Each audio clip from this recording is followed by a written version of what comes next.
سلام زخبركم تملكتنا كم يقنيكم كمين لكم ياو نحنا كم تتريقوا زقناكم بصبقن بحماقن قنينا لنا مالتيو እቲ ብጽቡቕ ዝቐነናዮ ሳላናታትኩም ልግስና ከምኡ ድማ ፍቃድ ኣምላኽ ኮይኑ ማለት እዩ ነዚ ኣብ ሕሱም ጥሜት ዝነበረ ህዝብና ቁሩብ እስትንፋስ ንኽረክብ ሓጊዝናዮ ለና ማለት እዩ ካብ ሞት ዓፋፍ ንኽምለስ በዝናታትኩም ልግስናን ብፈጣሪ ሰናይ ፍቃድን ማለት እዩ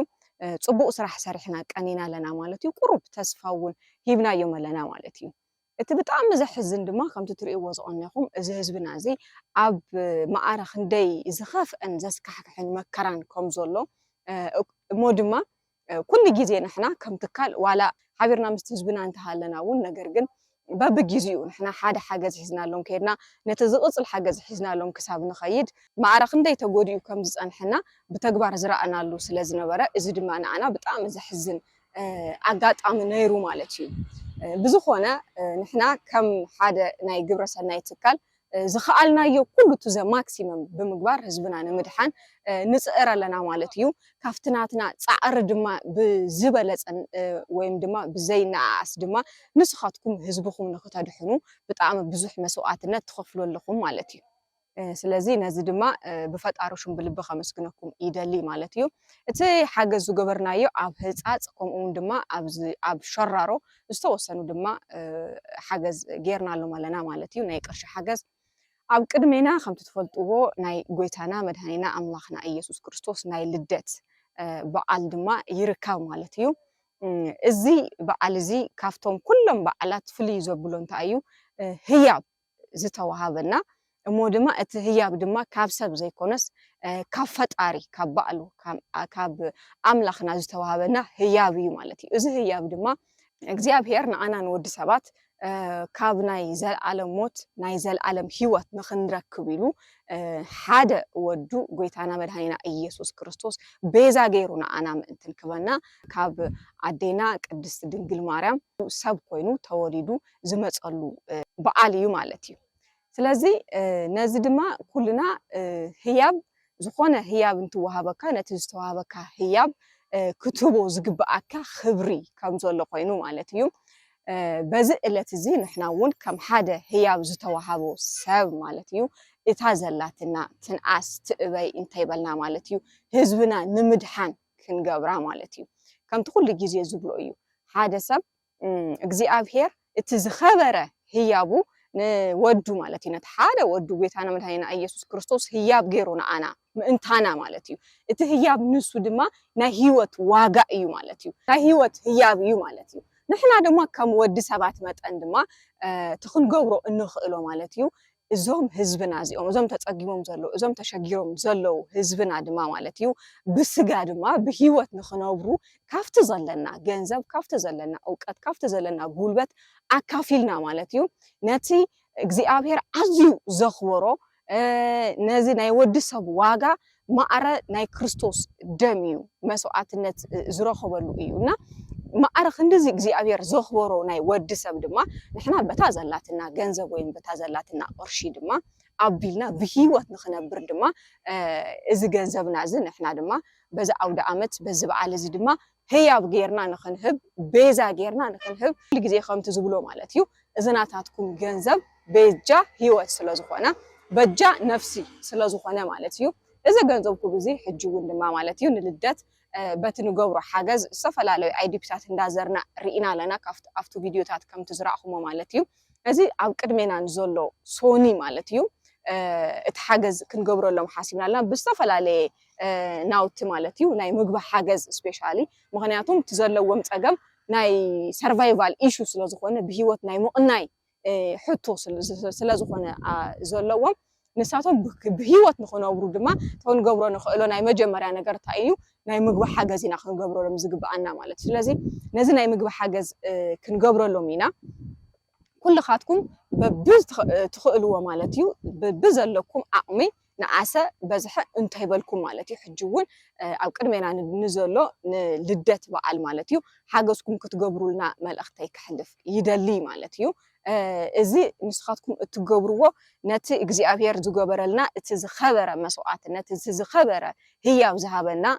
نقول أنا مدهينا يسوع كريستوس مالتيو تزرخبنا له معلتي بمسجانا أنا حلو فلو جزء مالتينا نمسجان دما بتزلنا عندنا نحن أول نزه هي وغيرنا جنزبنا هيبنا ناي حادث هيوت اندحراد حينالو سون نابزنا مدري زمصا نود سب كدحن ስለዝኾነ نحنا ون سبنا دحلنا لا مالتي which means ناي ابونا نسرحلنا مالتي ምክንያቱም ውልድ ነብኡ ክመስል ስለዘለዎ ማለት እዩ نحنا ውን ብተግባር ናይ ወዲ ሰብ ህይወት ነድሕነለና ማለት ስለዚህ ኩልኻትኩም ነዛ ሓገዝ ግበሩ ክሳብ ሕጂ ናይ ልደት በዓል ሓገዝ ግበሩልና ቅድሚ ማለትና ማለት እዩ ሓገዝ ዝለኣኹልና ዝተወሰኑ ሰባት ኣለዉ እሱ ውን መጀመርያ ካፍቶም ሰለስተ ኣቀዲሞ ማለት እዩ ብሹም መድሃኒ ዓለም ኢሎም ዝሃቡና ሓገዝ ማለት እዩ እቲ ሓደ ናይ ንልደት በዓል ንዝደለኹሞ ዝተጸጊሞሎ ትብልዎ ሰብ ወሲድኩም ሃቡ ኢሉ 200,000 ቅርሺ ይኹልና ኣሎ ማለት እዩ ብሹም መድሃኒ ዓለም ብልቢ ክነምስግን ንደሊ ማለት እዩ ካብኡ ብምቕጻል ድማ ከምኡውን ሓፍትና ቤቲ ትበሃል ሓፍትና ማለት እዩ 50,000 ቅርሺ ሰሊዳትልና ኣላ ማለት እዩ ነቶም ተጸገሙ ወገናትና ቁሩብ ትንፋስ እንድሕር ዘቕጽለሎም ኮይኑ ድማ ክህብየ ኢላ 50,000 ቅርሺ ሰሊዳትልና ኣላ ማለት እዩ ንሳውን ብልቢ ነምስግን ማለት እዩ ካብኡ ቀጺሉ ሳልሳይ ሓደ ዮሐንስ ዝበሃል ሓውና ድማ ኤርትራዊ ሓውና እዩ ዝውን ድማ ኣብ ኣዲስ አበባ እዩ ዝነብር ንሱ ድማ 10,000 ቅርሺ ልኢኹልና ኣሎ ማለት እዩ ብጣዕሚ ብልቢ ኢና ነምስግን ናቱ ድማ ሓደ ፍልይ ዘብሎ ነገር ታዩ እዚ ኣካውንት ናይ ዶላር ኣካውንት ገይሩ ሞኪርዎ ኣብይዎ ማዕረግ ክሳብና ባንክ ኸይዱ ሙሉ መዓልቲ በቃ ምሳይ ስልክና ናባይ ስልክና ደወለ ናብ ባንክ ኸይዱ ማዕረግ እንድኡ እዩ ዝለኣኸልና ማለት ኢና እዚ እንታይ የርእየካ ሰብኣውነት ማዕረግ እንደይ ዝኸበረ ሰብኣውነት ከም ዘለዎ ብልቡ ዘርኢ ነገር እዩ ማለት እዩ ብልቢ ኢና ነምስግን ከምዚ ሓጊዙና ኣሎ ካብኡ ብምቕጻል ድማ ራብኣይ ድማ ኤስሮም ዝበሃል ሓውና ማለት እዩ ነዚ ጸገም እዚ ሪኡ እምበኣር ኣነ ውን ካብ ዘለኒ ከካፍልየ ኢሉ ማለት እዩ 50,000 104 እንተዘይተጋጊ ኤግዛክት ፊገሩ ያስታውስኩውን ግን ናብ 50,000 ዝኸውን ገንዘብ ድማ ልኢኹልና ኣሎ ማለት እዩ ኤስሮም ሓውና ብልቢ ኢና ነምስግን ክብረት ይሃበልና ኩልኻትኩም ነዚ ሓገዝ ዝገበርኩምልና ማለት እዩ ብሓምሻይ ድማ ከምኡውን ቶማስ ዝበሃል ሓውና ድማ ሕጂ ውን እዚ ውን ኤርትራዊ ሓውና እዩ ሓውና ቶማስ ድማ በቲ ናይ ዶላር ኣካውንትና ማለት እዩ $200 ኣትዩልና ኣሎ ማለት እዩ እዚ ንሙከራ ዝኣክል እዩ ቼክ ግበርዎሞ እንድሕር ኣትዩ ድማ እንደገና ክንውስኺና ኢሉና ኣሎ ማለት እዩ ብልቢ ኢና ነምስግን ክብረት ይሃበልና ነቲ ዝሃብኩሞ ህያብ ማለት እዩ እግዚአብሔር ድማ በቲ ዝበለጸ ካፍቲ ዝገበርኩሞ ብዝበለጸ ህያብ ክባርኸኩም ትምኒተ እዩ ተስፋውን እገብር ማለት እዩ በጣም ብልቢ ኢና ነምስግን ክሳብ ሕጂ ዝኣከብናዮ ክንዲዚ ዝኣክል ቅርሺ እዩ ማለት እዩ ንሕና ኣፍቶም ዝረኣናዮም አይዲፒታት ብጣዕሚ ዝኸፍአ ዝሓመቐ ጥሜት እዩ ዘሎ ከምቲ ዝረኣኹሞ ማለት እዩ ኣዴታትና ወለድታትና ማዕረ ኣየ ክሳብ ዝበልኣ ማለት እዩ ሰብ ዘይበልኦ ናይ ኣዕዋፍ ምግቢ ዝኾነ ምግቢ ይምገበሉ ማለት እዩና ንኣቶም ቁሩብ ተስፋ እስትንፋስ እውን እንተሃብናዮም ማለት እዩ እዚ ትገብሩልና ሓገዝ ብጣዕሚ ዝለዓለ ነገር እዩ ክብለኩም ፈቱ ስለዚ በብ አይዲፒኡ ተተኻኢሉ ናብ ክልተ አይዲፒ ኢና ክንከድ ንሕና ሓሲብና ዘለና ማለት እዩ ክልተ አይዲፒታት 1 ሚልዮን ቅርሺ ክነብፅሐሎም ብምግቢ ማለት እዩ ሓሲብና ኣለና ክሳብ ኣውደ ዓመት ተዘይበፅሕልና ግን ትዝበፅሕልና ቀዲምና ክንህቢና ማለት እዩ ምክንያቱም ኢመርጀንሲ ስለዝኾነ ከምኡ ክንገብር ኢና ስለዚ እቲ ዝወደለና ድማ ክትምልኡልና ኢኹም ተስፋ ገብር ይኣምን እውን ማለት እዩ እዚ ጌርና ድማ ንኣውደ ዓመት ንሳቶም እውን ደስ ኢሉዎም ኣመስጊኖም ንኽውዕሉ ክንገብሮም ኢና ማለት እዩ ምክንያቱም ከምቲ ቀደም ተዝኸውን እዚ ህዝብና እዚ ብዙሕ ዝለመደ ገዝኡ ብዙሕ ዝረኣየ ብዙሕ ዝለመደ እዩ ነይሩ ብብዙሕ ነገር ዘሕልፎ ዝነበረ ኣውደ ዓመት እዩ ማለት እዩ ሕጂ ግን ከምቲ ትርእይዎ ፈቆድኡ ቸንዳ ተደብሪዩ ፈቆድኡ ሃሩር ብጣዕሚ ብዘሕዝን መንገዲ ብጥሜት ክሳብ ኣብ ኣፍ ሞት ተጸጊኡ ዝረኸብናዮ ህዝቢ ብጣዕሚ ብዙሕ እዩ ማለት እዩ እዚ ጥራይ ኣይኮነን ሞይቱ ዝጸንሐና እውን ብጣዕሚ ብዙሕ እዩ ማለት እዩ ስለዚ ሕጂ እውን ከምቲ ቅድመ ሓደ ዓመት ንገለን ዝተዛረብክዎ እዞም ህዝብና እዚኦም ለሞኣንቲ ንሕና እንድሕር ዘይሓጊዝናዮም ፅባሕ ድሕር ፅባሕ ንረኽቦም ኣፍቲ እንዳ መቃብር ስፍራ እዩ ማለት እዩ ስለዚ ለሞኣንቲ ኩሉና ንኽእሎ ኩሉ ክንገብር ፃውኢተይ ከመሓልፍ ይደሊ ማለት እዩ ዘዝኻልኩሞ ሓግዙና ቁሩብ መዓልትታት ኣለውና በዞም ናይ ሓገዝ ኣካውንት ቁጽርና ማለት እዩ ሓገዝኩም ግበሩ እጃምኩም ኣውፍዩ ህዝብና ኣብ ምሕጋዝ በጃ ነፍሲ ዝኸውን ህያብኩም ናትኩም ህያብ ሪእኹም ኣለኹም በጃ ነፍሲ ዝኾነ ህያብኩም ሕጅውን ክትቡና መልእክተይ ከመሓልፍ ይደሊ ማለት እዩ ነቲ ዝገበርኩሞ እቶም ዝሃብኩምና ድማ ብልቢ ክነምስግን ንደሊ ያኔለይ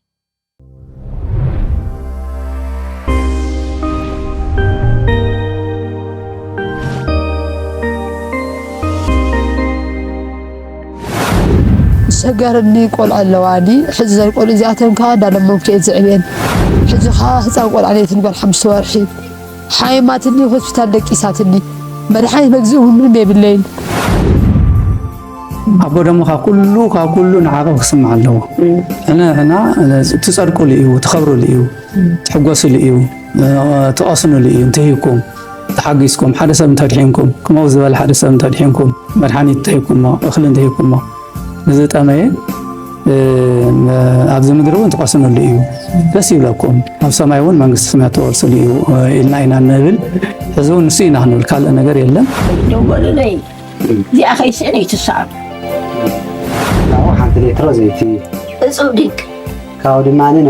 نودا عمت سخون دماني مريم طعم عمش تمي كبرشي حزنا نزنامو مريم طعم نجر مريم أنت مريم اللي خير إيش شكرا يا المشكلة دوم تصينا يا تقدر بروح صوتكم ولا إيش آمين روح صوتكم ولا أجخنا نحن عيب نحن ونقودكم هنا زقنا مريم زقنا مريم زقنا مريم أنت يمكن استحن يغني لي